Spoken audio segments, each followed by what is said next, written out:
Hey everybody, what I've got here is a picture of my very first reef tank. I've seen a lot of posts about how much the hobby costs and how much money can be invested in it quickly, and I kind of wanted to point out the way that I've done things. I've been in this hobby.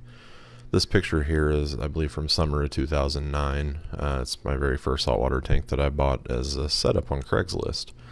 I got this entire thing. It's a 92, 91 gallon corner tank, whichever size it is.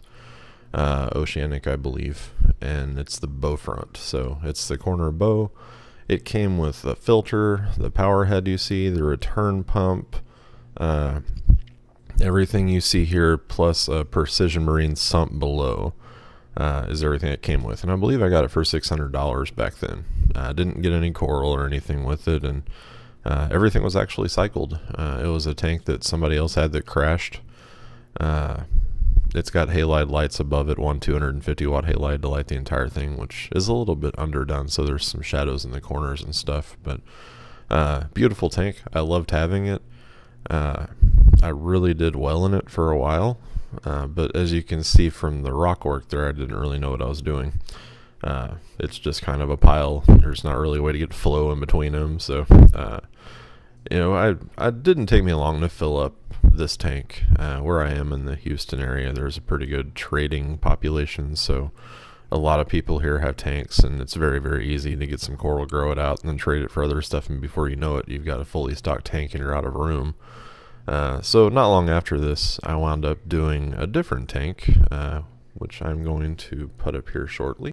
And here is the tank that I wound up moving into later. I found a leaker, a 125 gallon leaker tank on Craigslist, and wound up giving it a reseal.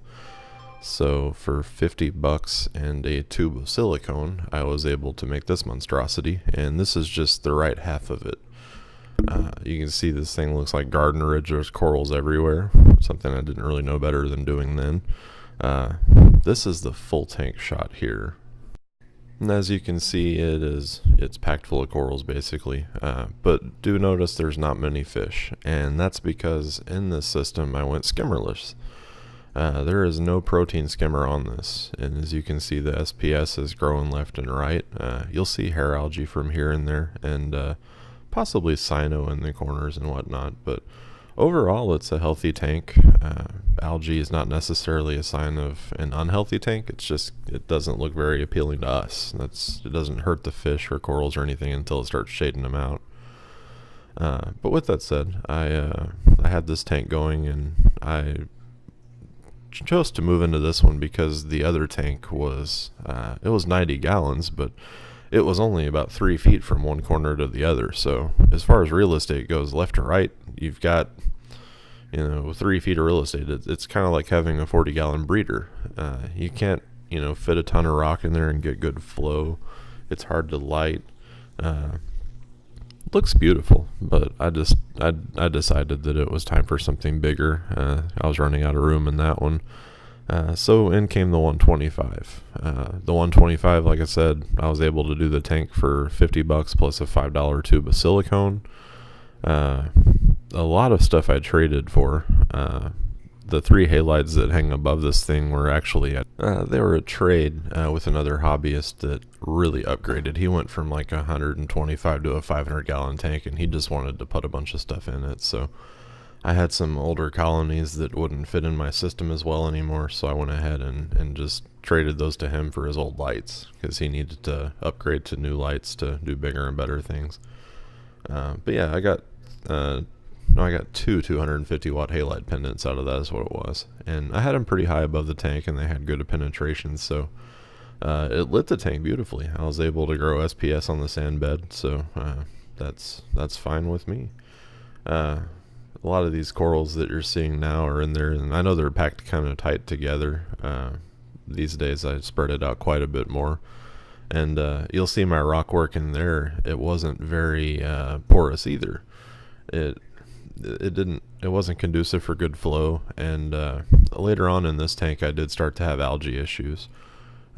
It became pretty bad, and I wound up discovering when I took it down, I finally got all the livestock and everything out of there when I had to get out of the hobby and sold everything off, and it looked like Chernobyl on the bottom. There was like an inch of detritus everywhere. So as much as I vacuumed the sand bed and everything over the course of 2 or 3 years, just so much was able to accumulate under the rocks. And due to my livestock choices of like 6-line wrasses, and I think I had mandarin gobies in there from time to time.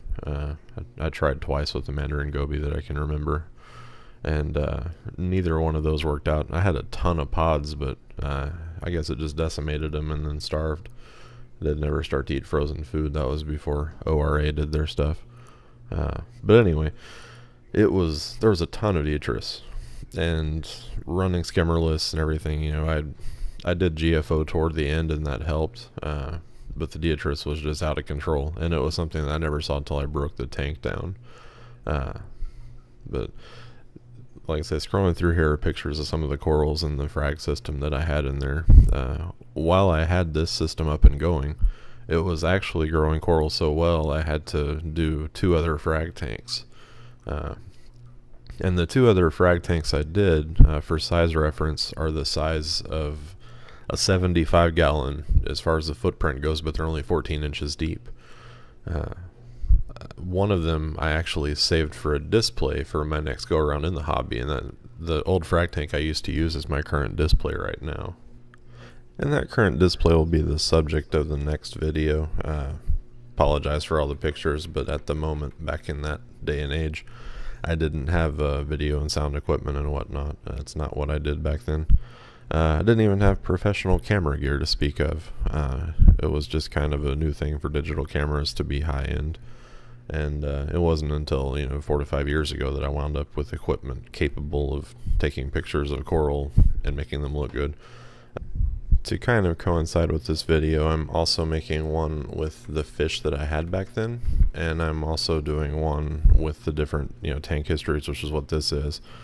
So like I said, I'm going to do a video for my current tank, and then I'm going to post another video talking about the fish that I had back then, maybe a little bit of why I picked them, and why they left if they weren't there at the end, etc. So stay tuned. Y'all have a good day. Bye bye.